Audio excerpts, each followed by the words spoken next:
मेरा श्वास, मेरा ध्यान, मेरी आस, मेरा अभ्यास हो तुम दुर्योधन।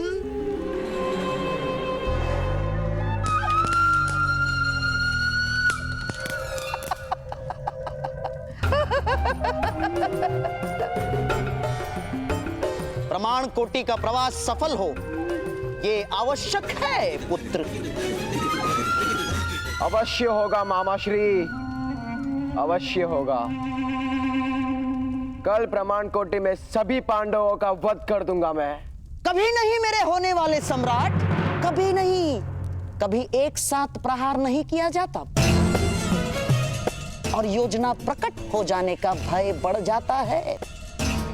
घोड़े की चारों खुरों पर एक साथ लोहे की नाल कभी नहीं ठोकी जाती पुत्र। सर्वप्रथम उन पांचों में से सबसे अधिक बलवान को मार दो।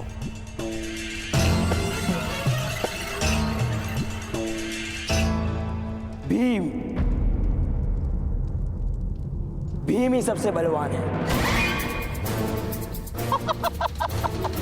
उत्तम भोजन की सुगंध से खींचा चला आएगा वो।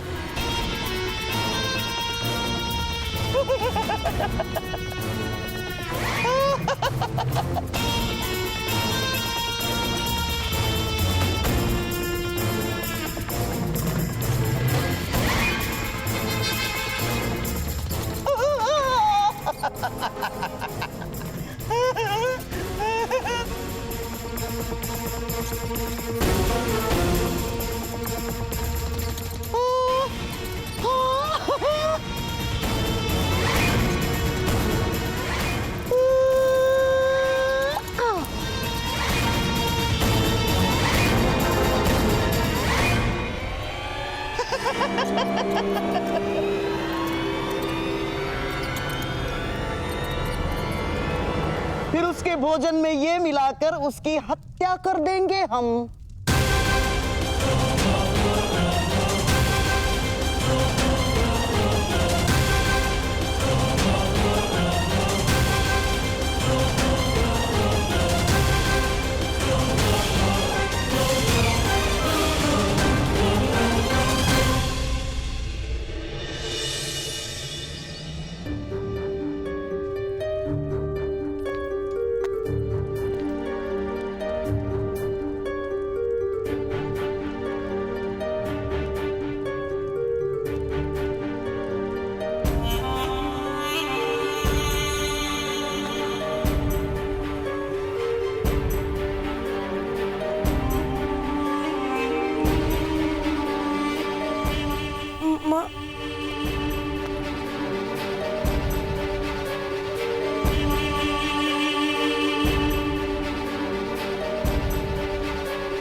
माता, माता क्या अब भी क्रोधित हो? क्रोध? नहीं, मैं तुम पर क्रोधित होंगी तो तुम मुझे भवन के बाहर फेंक दोगे। बलवान हो तुम और बलवान पर क्रोध नहीं करते भीम।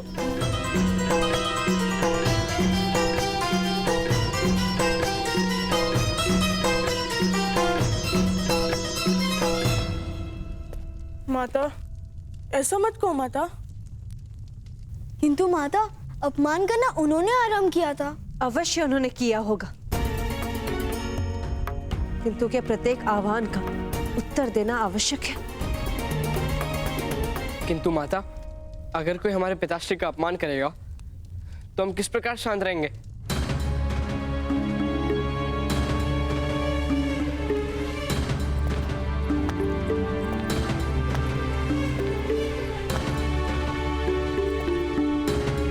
पुत्र, ये हस्तिनापुर नगर है, वन नहीं।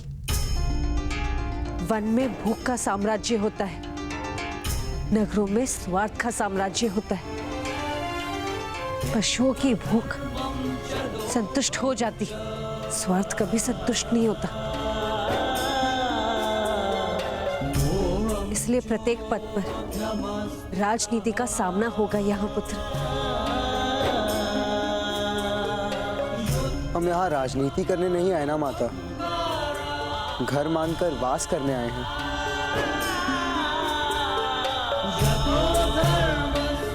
तुम उचित कह रहे हो। केवल प्रेम से ही घर में स्थान प्राप्त होता है।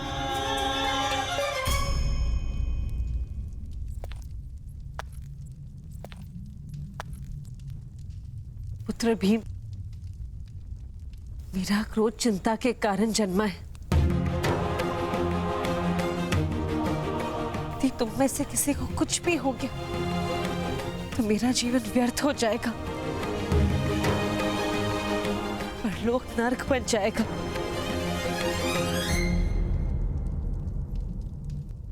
पुत्र, स्वार्थ संयम नहीं रखता। केवल प्रेम के पास स्वयं की आशा होती है। अपने आप में संयम रखो। मुझे विश्वास है ताजश्री तथा ज्येष्ठ भ्राताश्री शीघ्र ही दुर्योधन के दुरुपचार का कोई उपाय ढूंढ लेंगे।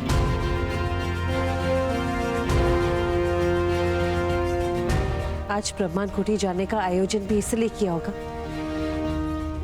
ताकि तुम 105 भाइयों में मित्रता हो जाए।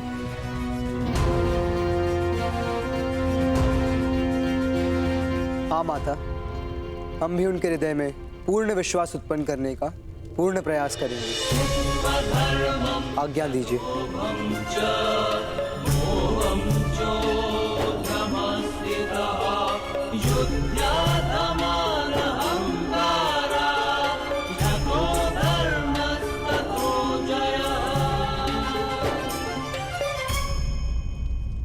अवश्य कर्ण और वृषाली एक दूसरे से प्रेम करते हैं, सारा गांव जानता है। और कर्ण महोदय जैसा जमाता पाकर मेरा कुल भी धन्य हो जाएगा, इसमें कोई संदेह नहीं।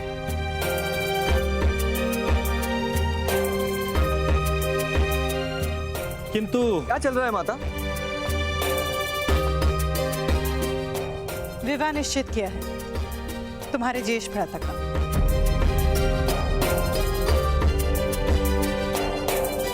तुम्हारा विवाह निश्चित किया है कर्ण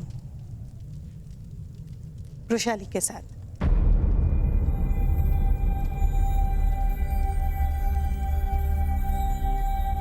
हाँ पुत्र कर्ण। माता, विवाह का अधिकार केवल स्वतंत्र व्यक्ति को होता है, क्योंकि पत्नी को सुख देने का वचन केवल स्वतंत्र व्यक्ति पूर्ण कर पाता है। कारागार में विवाह नहीं होते माता। और इस समय सूत का जीवन केवल एक कारागार है।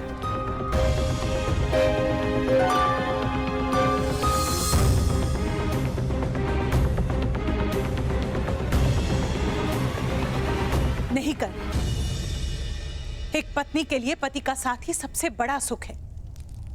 उससे अधिक एक पत्नी और क्या मांगती।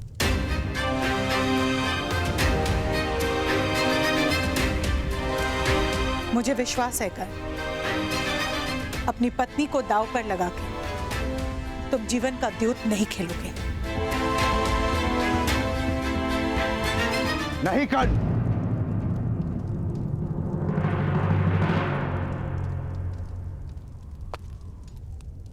मना कर दो इस विवाह से।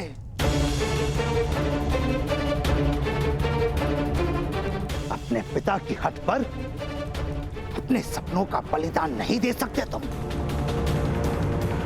सारे सूत समाज में क्रांति लाने का ध्येय है तुम्हारा, उसका त्याग नहीं कर सकते तुम। भ्राताश्री, आप स्वयं तो सन्यासी हैं। मेरे पुत्र के जीवन में संघर्ष क्यों भर रहे हैं? हाँ, मैं सन्यासी हूं, क्योंकि मेरे पास जो स्वप्न है उससे पूर्ण करने के लिए ना तो मेरे पास साहस है ना ही सामर्थ्य।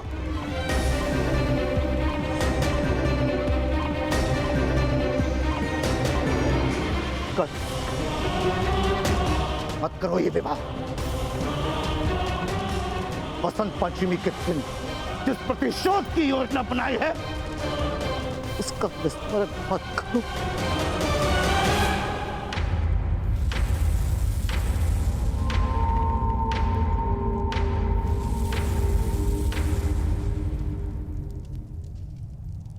पुत्र कर्ण, बसंत पंचमी के दिन प्रातःकाल ही तुम्हारा विवाह होगा, ये हमारा निर्णय है।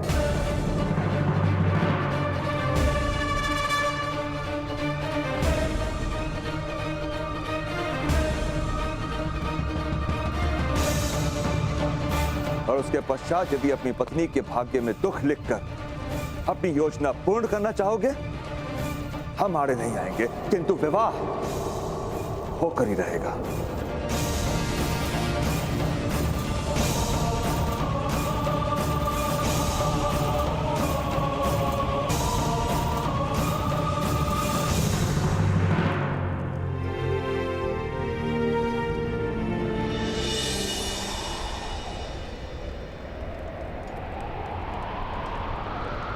पुत्रो,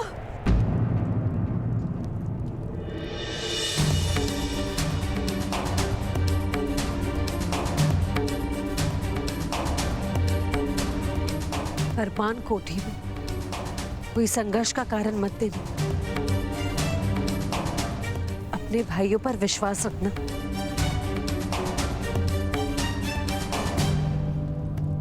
हाँ माता, ऐसा ही करेंगे।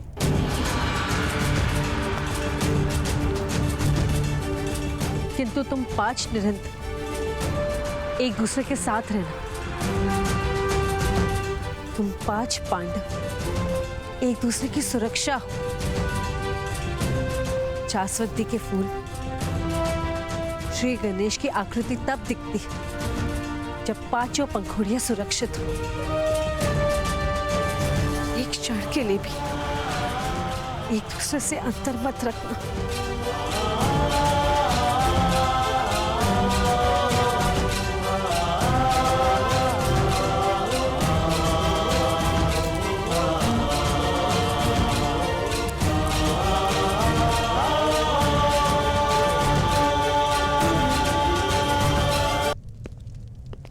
सूतपुत्र कर्ण, राजकुमार युधिष्ठिर ने तुम्हें स्मरण किया है। शीघ्र चलो, उन्हें प्रमाण कोटि जाने के लिए अभी निकलना है। राजकुमारों को प्रतीक्षा नहीं करवाई जाती। कर्ण,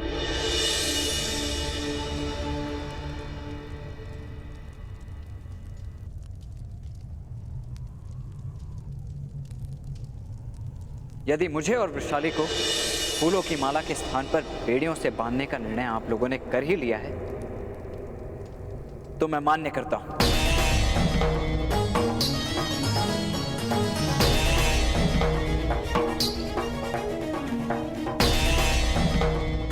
मैं और वृषाली वसंत पंचमी के दिन विवाह कर लेंगे।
होने वाले सम्राट। ये खीर भीम का अति प्रिय भोजन है पुत्र, ऐसा सुना है मैंने। तुम्हारा भाई है वो, मृत्यु के समय उसे सुख प्राप्त हो, ये कर्तव्य है तुम्हारा।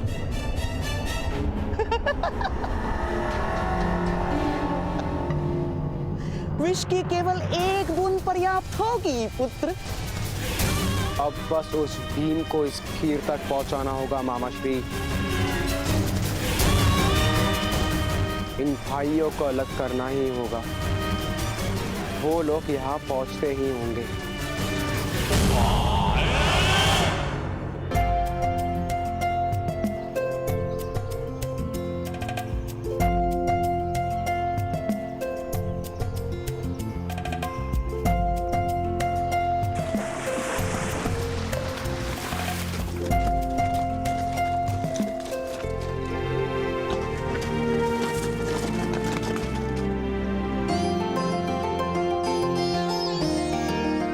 कितना सुंदर है ये स्थान। तभी तो राजकुमारों के लिए आरक्षित किया गया है ये। जाइए, खेलिए।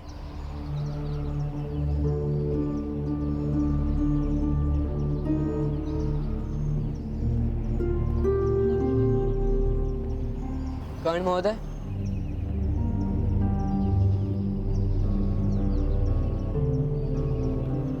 आप चिंतित हैं या क्रोधित? चिंता और क्रोध के उपरांत भी भावनाएं होती हैं, जैसे हताशा और निराशा। किंतु वो आप नहीं जान पाएंगे राजकुमार।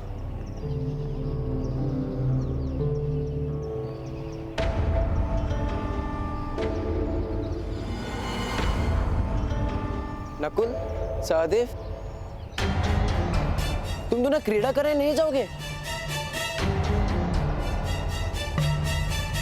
ओह, अर्थात मेरी छोटी सी चेष्टा आप लोगों ने मन पे ले ली।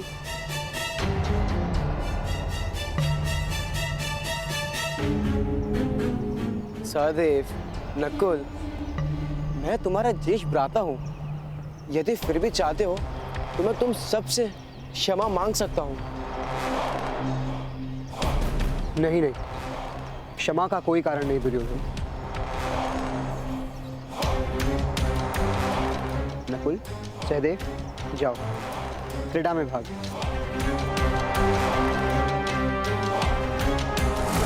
किंतु ज्येष्ठ, पिताश्री के शब्दों का स्मरण करो भी।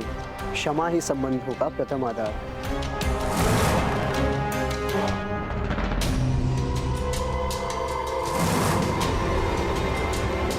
अर्जुन, तुम तैरने नहीं जाओगे? यदि अनिवार्य है तो मैं जाऊंगा, किंतु मेरा मन नहीं है ज्येष्ठ। अर्जुन, सुना है तुम अद्भुत बाणावली हो। अपनी धनुर्विद्या विद्या का प्रदर्शन तो करो। रक्षण कर सकता हूँ, प्रदर्शन कर सकूं उतना अभी धनुर्विद्या का ज्ञान नहीं है। किंतु कर्ण महोदय अपनी धनुर्विद्या का प्रदर्शन करेंगे।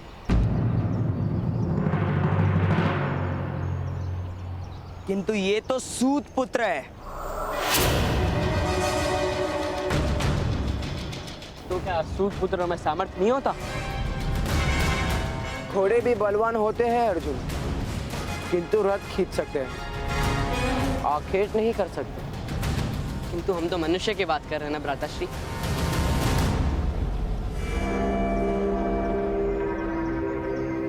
कर्ण महोदय, आप अपनी कला सिखाइए, अर्थात दिखाइए। रहने दीजिए राजकुमार। घोड़ा यदि आखेट करेगा तो सिंह लज्जा से धरती में समा जाएगा।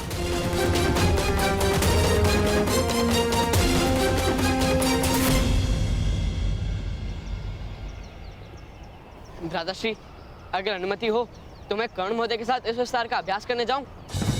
जाओ अर्जुन।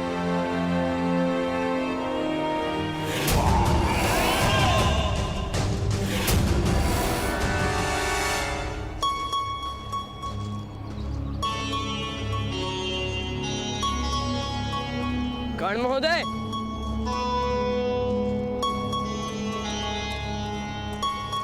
आपने अपने सामर्थ्य क्यों सिद्ध नहीं किया? सामर्थ्य के सामने सामर्थ्य सिद्ध किया जाता है, अधिकारियों के सामने अधिकार सिद्ध करना पड़ता है। किस बात का अधिकार? सामर्थ्य का अधिकार। मेरे पास सामर्थ्य तो है किंतु अधिकार नहीं। यदि आप धनुष उठा लेंगे तो अधिकार भी आ जाएगा।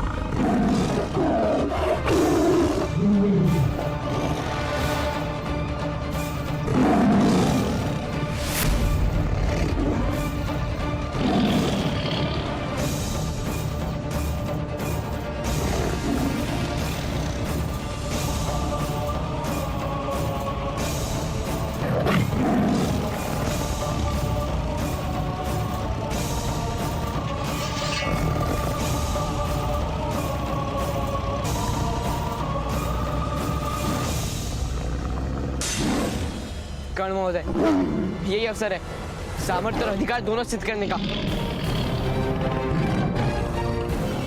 रक्षा करने हेतु आपको धनुर्विद्या का प्रदर्शन तो करना ही होगा ना।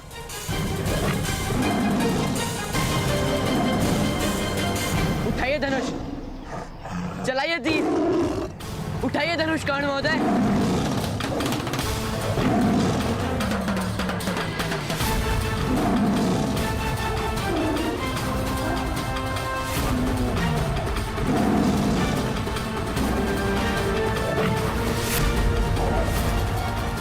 चलाइए तीर, उठाइए धनुष, सिद्ध कीजिए अपना अधिकार, उठाइए धनुष।